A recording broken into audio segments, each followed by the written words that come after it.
అందరికీ నమస్కారం అండి. ఎలా ఉన్నారు మీరందరూ? నేను చాలా బాగున్నాను. మీరందరూ కూడా బాగుండాలని మనస్ఫూర్తిగా కోరుకుంటున్నాను. ఇవాళ మన వీడియోలో వచ్చేసి ఒక దొంగకి ఆ శ్రీకృష్ణ పరమాత్మ దర్శనం కలిగింది. ఆ కథ ఏంటి, శ్రీకృష్ణ పరమాత్మ దొంగని అనుగ్రహించడానికి ఉన్న కారణం ఏంటి అనేది ఈ వీడియోలో తెలుసుకుందాం. వీడియో అయితే చిన్నగానే ఉంటుంది, తప్పకుండా పూర్తిగా చూడండి. మీకు కూడా అందులో నీతి అనేది అర్థమవుతుంది. ఆ పరమాత్మని మనం ఎలా తొందరగా చేరుకోగలుగుతామో కూడా ఒక మార్గం దొరుకుతుంది. వీడియో అయితే పూర్తిగా చూసి నచ్చితే తప్పకుండా ఒక లైక్ చేయండి, షేర్ చేయండి. ఎవరైనా కొత్తగా కనుక మన ఛానల్ చూస్తున్న మాత్రం తప్పకుండా సబ్స్క్రైబ్ చేసుకోండి. ఇలాంటి మంచి మంచి వీడియోస్ ఇంకా మీ ముందుకు వస్తూనే ఉంటాయి. పక్కనే బెల్ ఐకాన్ ఉంది కదా, అది క్లిక్ చేస్తే నేను వీడియో అప్లోడ్ చేసిన వెంటనే నోటిఫికేషన్ మీ వరకు ఈజీగా వచ్చేస్తుంది. నా పేరు శ్రావణి, మీరు చూస్తున్నారు అంతా శివోహం ఛానల్. భగవంతుని మనం ఎలా చేరుకోవాలో ఈ కథ ద్వారా తెలుస్తుంది. వీడియో అయితే పూర్తిగా చూడండి. ఒక బ్రాహ్మణుడు ఒక డబ్బున్న వాళ్ళ ఇంట్లోకి వెళ్లి భాగవత ప్రవచనం ఇస్తున్నాడు. అదే సమయంలో ఒక దొంగ ఇంట్లోకి ప్రవేశించి ఒక మూల దాక్కుంటాడు.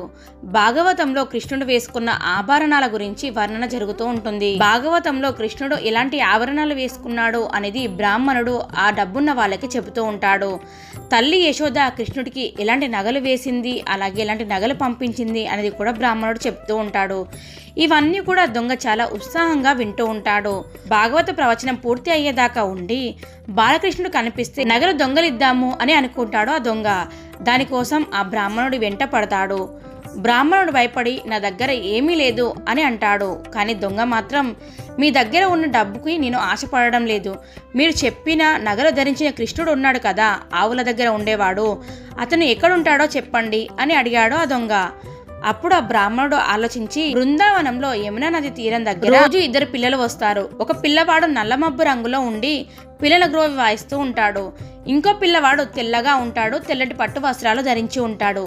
ఆ నల్లమబ్బు ఛాయలో పిల్లల గ్రోవి వాయిస్తూ ఉండేవాడే నేను భాగవతంలో చెప్పిన కృష్ణుడు అని ఆ దొంగ నుండి తప్పించుకోవడానికి ఆ బ్రాహ్మణుడు అలా చెప్తాడు. ఆ దొంగ మాత్రం ఆ బ్రాహ్మణుడి మాటలు నమ్మి బృందావనానికి వెళ్తాడు. యమునా నది తీరం వద్ద కూర్చొని ఆ ఇద్దరు పిల్లల రాక కోసం ఎదురు చూస్తూ ఉంటాడు. ఇంతలోనే పిల్లల గ్రోవి వినిపించింది. ఇద్దరు పిల్లలు వస్తున్నారు. ఆ అందమైన దృశ్యం చూసి చెట్టు దిగి పిల్లల దగ్గరకు వెళ్తాడు ఆ దొంగ. ఆ చిన్ని కృష్ణుని చూడగానే దొంగ దేనికోసమైతే వచ్చాడో ఆ ఆలోచనను మర్చిపోయి తన మనసులో ఎంతో ఆనందం కలిగి అతని కళ్ళ నుండి నీళ్లు రావడం ప్రారంభమయ్యాయి.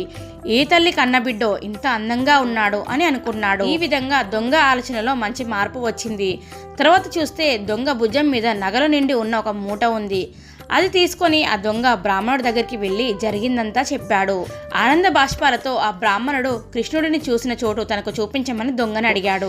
ఇద్దరు కలిసి ఆ చోటుకి వెళ్ళగానే దొంగకు కనిపించిన బాలకృష్ణుడు బ్రాహ్మణుడికి మాత్రం కనిపించలేదు.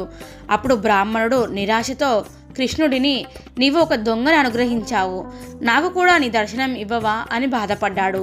అప్పుడు అపారమైన కరుణగల శ్రీకృష్ణ భగవానుడు ఇలా అన్నాడు, నీవు భాగవత పురాణములను కేవలం ఒక కథగా చదివావు, కానీ దొంగ మాత్రం నువ్వు చెప్పిన కథని మాటలని మనస్ఫూర్తిగా నమ్మాడు. అపార నమ్మకం, సమర్పణ, శరణగతి ఉన్న చోటే నేను ఉంటాను. అన్యదా శరణం నాస్తి త్వమేవా శరణం మమ. మనం చేసే ధ్యానమైనా అంతే మనస్ఫూర్తిగా సాధన చేస్తే ఖచ్చితంగా అద్భుతమైనటువంటి ఆనందాన్ని, ఫలితాన్ని మనం పొందగలుగుతాము. చూసారు కదండి వీడియో. ఆ కృష్ణ పరమాత్మని చేరుకోవాలి అంటే ధ్యానాలు, మంత్రాలే అవసరం లేదు. ఆయన నిజంగా ఉన్నాడని నమ్మితే ఆయనే మన దగ్గరికి వస్తాడు. మీకు వీడియో ఎలా అనిపించింది ఏంటి అని కింద కామెంట్ చేయండి. వీడియో నచ్చితే తప్పకుండా లైక్ చేయండి, షేర్ చేయండి.